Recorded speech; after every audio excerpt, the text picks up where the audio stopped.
Jump back in to part 3. We are at the first disadvantage. Oh, I'm sorry, let me highlight it for you guys. We're here. The first disadvantage which I shall mention is our intimate knowledge of the degraded moral character of the Negroes. Wow. From childhood, let me highlight that. From childhood, we have been accustomed to their slovenly and too frequently their scanty dress, to their broken English, ignorance, vulgarity, and vice. Well, of course, we can understand that. You dressed us up, you taught us this broken language, we didn't speak this fucking language, we didn't do none of this shit. You put all this shit on us, right? And so, what, you're disgusted with it? Cool. You did it. What in them would disgust or grieve a stranger or truly afflict us if seen in white persons we pass by with little or no impression as a matter of course? They are Negroes. Duh, that's how they are. Their character is held in low estimation throughout the United States, and considering what it is.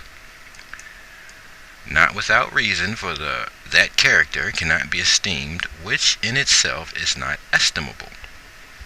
Whatever is idle, dissolute, criminal, and worthless attaches to them, right? Anything bad put on the American Negro, because that's how we see them, and right, so that's just cute. Unconsciously, or rather instinctively, we determine what the fruits must be from their known character, condition, and circumstances, right? And what's known is what you've made them to be. So you're basing your opinion on what you've created. You created the monster, right? And when they do appear, we are not surprised. We say, what's better? What better can be expected?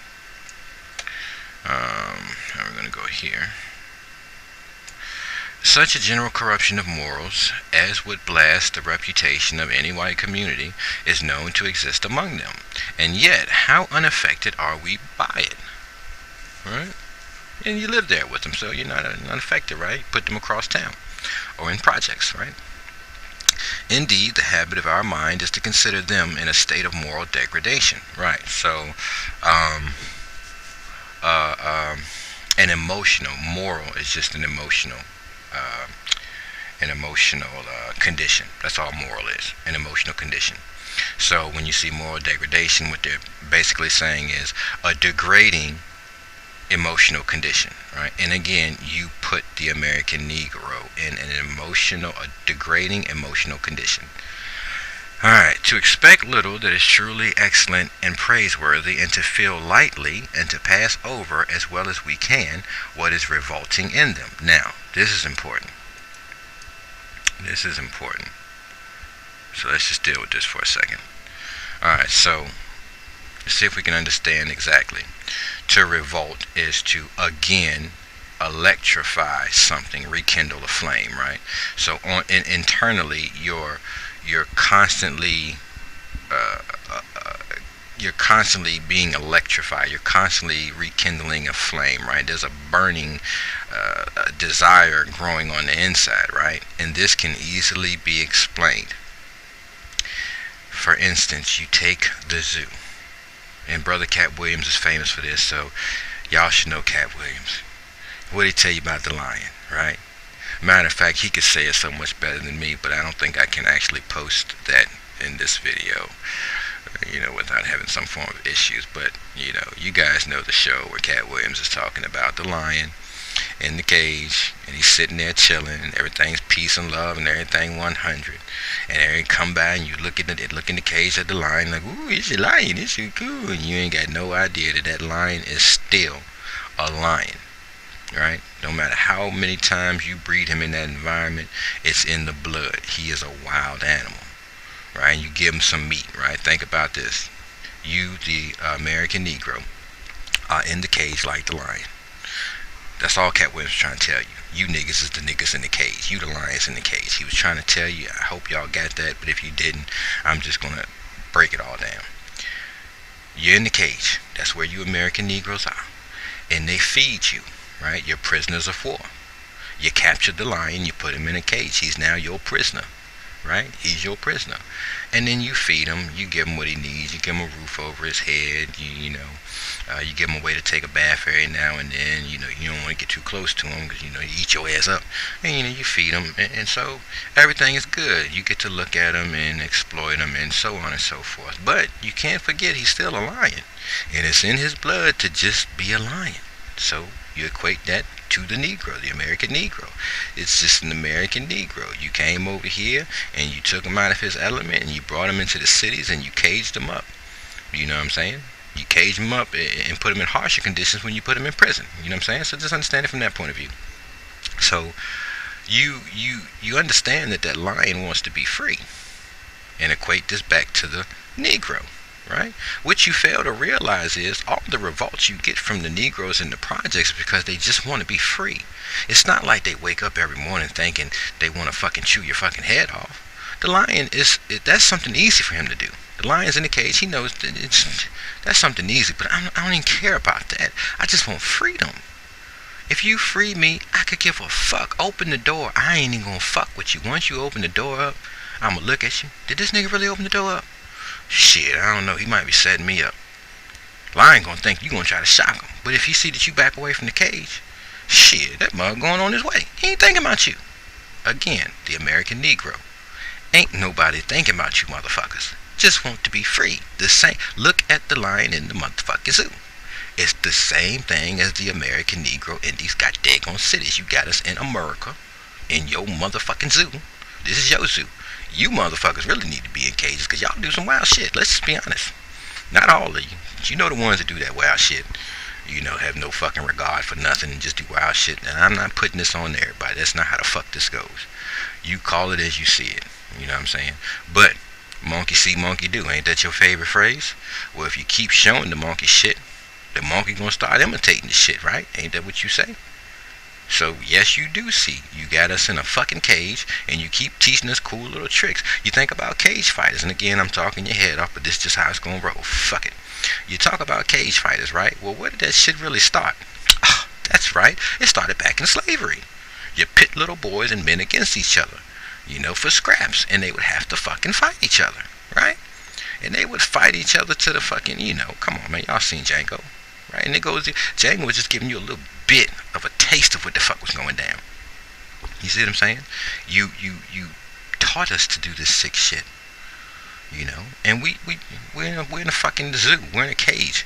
This is what the fuck we gotta do. You prong the fucking lion and make him do what the fuck what you want him to do.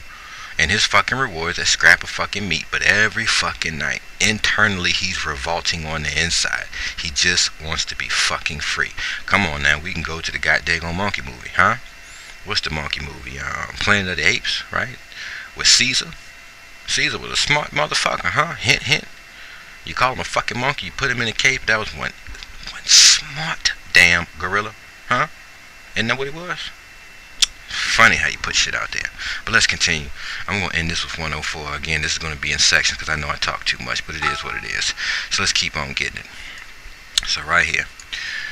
We are disposed not to try them as we would others by that standard which is holy, whole, just and good, whole, just and good, but by a low and worldly standard, accommodated to their character and circumstances, right? So you got to deal with them the way you'd have made them, right? Vice seems to lose its hideousness in proportion as it shades itself in black, as in painting. With black we obliterate the warm light and soft shades and native hues which gave depth and life and beauty to the picture, and the eye rests upon the dark dead surface without emotion. Right. I'm gonna go ahead and get 105. Hopefully we can do this in about 15 minutes. Let me speed up. Alright, a second disadvantage is our difference of color and our superior relations to them in society. This is going to be good. This is going to be good. It just sounds fucked up. Alright, so at the head of the varieties of the human race stands the fair or Caucasian variety. Fair, right? Which, to use the language of another, has given birth to the most civilized nations of ancient and modern times, and has exhibited the moral and intellectual powers of human nature in their highest degree of perfection. At the foot stands the black or Ethiopian variety, which has ever remained in a rude and barbarous state, and been looked upon and treated as inferior by all the other varieties of the human race from time immemorial. Now, let's just go ahead and cut that shanty shit right there. That ain't how the fuck history went down. That is not how the fuck history went down. This is a blatant, ball out fucking lie. This is straight bullshit. Alright? Barbarous, right? No fucking regard is to slaughter hundreds of millions of people to take something. Barbarous is to eat the flesh of a man you got hanging on a fucking tree that you set on fire and to take a bite out of his flesh. That's fucking barbarous. Barbarous is to rape a woman that does not belong to you just because you can violate her and get away with it. So let's not play this situation like you're something perfect. History tells another story. I mean, we're not even going to begin to go into the book of Cortez and how you people had to be taught to take a bath and put on perfumes. So let's just deal with history for a second and just call bullshit on this right here. This is straight bullshit. It's beautiful though. It damn sure sound beautiful. And if this is the shit you taught, you would believe it's real until you go dive into the history books and find out this is a bald-faced lie. But okay, I think I done insulted enough of that right there. I'm going to call bullshit right there, right? Bullshit. Your books tell different, so go deal with your books. Don't fuck with me, go deal with your books. Alright, so there is superiority on the one hand and inferiority on the other. Ascribe it to whatever cause you may, whether to the immediate providence of God, or to nature itself, to a difference in original constitution, or to circumstances. The fact remains, and it can but be seen and felt. It is only with the fact and its influence on us that we have to do. We learn the fact in our elementary studies at school, where you learn lies in school, and the lies is what fucks you. Alright, a larger acquaintance with the history of the world and extensive observation and afterlife impress it more deeply. A sense of this superiority is hereditary. In the citizens of the free states originally, and not very long ago, these states were slave states. It has been propagated, and propagated only means passing down from father to son. So what they're saying is passing down from father to son.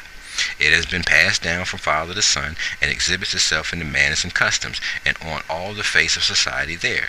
It may be wearing out, but very slowly. So what they're telling you is they bullshit that they've been teaching in school, right? Eventually them lies that they teach their white kids, right?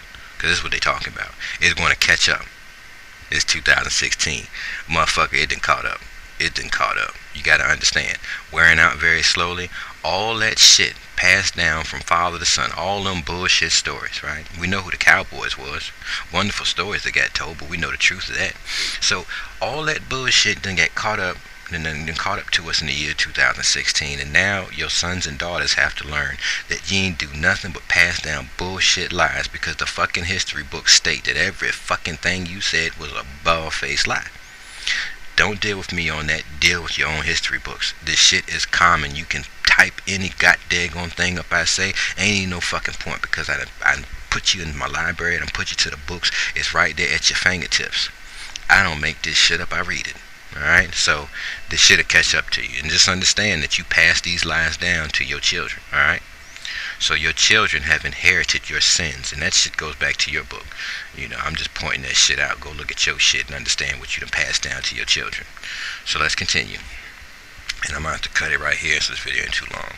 Alright, so what renders the superiority more palpable and influential in our case in the South is that we still continue to maintain the relation of master and all the differences in our standing, privileges, and circumstances in society. This is where we talk about white privilege.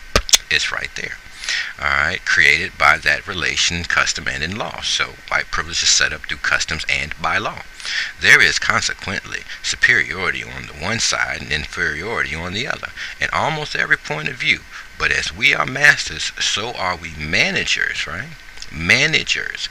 They neither can nor will plan and execute their work by directions alone. We are compelled to see that they do their work. Neither will they act honestly, quietly, nor virtuously left to themselves. We are again compelled to regulate their conduct by fixed laws. Say fix the laws to fuck you. To warn, encourage, reward, and punish. Now, again, you are the lion in this motherfucking cage, and this is what they do to keep your ass locked the fuck down. And when you step out of line, they lock your ass up. And when you become an Uncle Tom and start indoctrinating your own people to be acceptable to them, then they'll reward you.